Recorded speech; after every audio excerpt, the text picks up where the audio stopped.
वृन्दावनेश्वरी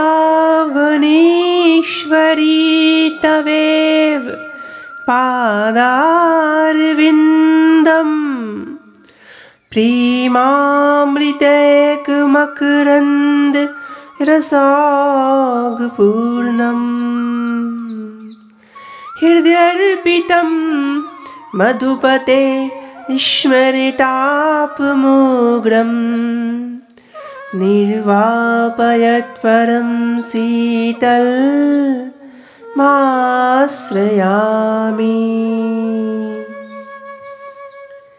जय श्री कृष्णा।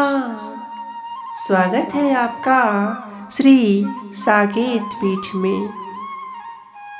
आज हम अपने भगवान शिव के लिए कचनार के फूलों की माला बना रहे हैं। इस वर्ष कचनार के फूल बहुत ही कम खिल रहे हैं। पिछले वर्ष तो हमने इसी पुष्प की कई मालाएं बनाकर राधा रानी को, श्याम सुंदर को, श्री सीताराम सरकार को और स्वयं भगवान शिव को भी कई बार बनाई थी।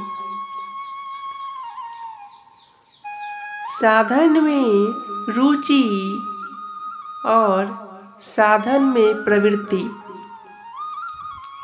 दोनों ही सहज नहीं है। देखिए, जन्म जन्मांतरों के पुण्यों से ही किसी को किसी भी साधन में रुचि जगती है। रुचि जीव को वही जगती है जहाँ उसको आनंद प्राप्त होता है। जानते हैं, सभी जीव आनंद की खोज ही तो कर रहे हैं, किंतु संसार के जिन विषयों में वह आनंद खोज रहे हैं वह आनंद तो संसार में है ही नहीं। स्वयं भगवान ने गीता जी में कहा है ना, अशाश्वतम दुखालयम, यह संसार तो दुखों का ही घर है पार्थ, तो फिर तुम उसमें सुख क्यों खोजते हो। किंतु हम मनुष्य इस संसार में सुख ढूंढते हैं, स्त्री में, पति में, संतान में, घर में, कीर्ति में, ऐश्वर्य में, किंतु यकीन मानिएगा कहीं भी सुख नहीं है। निरापद भूमि तो सिर्फ परमात्मा के चरणों में ही है। परमात्मा की सेवा में जब रुचि एक बार जग गई तो मैं आपको क्या बताऊं, हमारी तो वाणी ही मौन होने लगती है। देखिए, एक अजीब सी बेचैनी होती है हृदय में, एक अजीब सी जिज्ञासा भी चलती रहती है, एक अजीब सा एहसास होता रहता है कुछ छूट रहा है, और थोड़ी थोड़ी भगवान उसकी अनुभूति भी कराते हैं। और हम जान रहे हैं कि हम अभी उस स्थान में पहुँचे नहीं हैं, फिर भी मन में कभी कभी आनंद की ऐसी लहरें दौड़ जाती हैं जिसकी व्याख्या नहीं की जा सकती है, जो मुंह का स्वादनवंत है। कासु कहूँ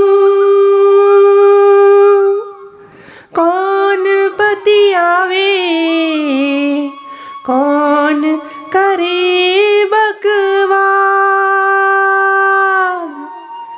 कैसे कही जात गदाधर, गूंगे को गुरु स्वाद। किसी गूंगे व्यक्ति को यदि गुरु का स्वाद मिल जाए तो वह उसकी क्या व्याख्या कर सकता है। वैसे ही हम लोग जो परमात्मा को सेवा करते हैं, सहज भाव से शब्दों पे ध्यान दीजिएगा, सहज भाव से जब आप सेवा करते हैं तब यह आपकी प्रवृत्ति बन जाती है और यही रुचि आनंद देने लगती है। जय श्री कृष्णा।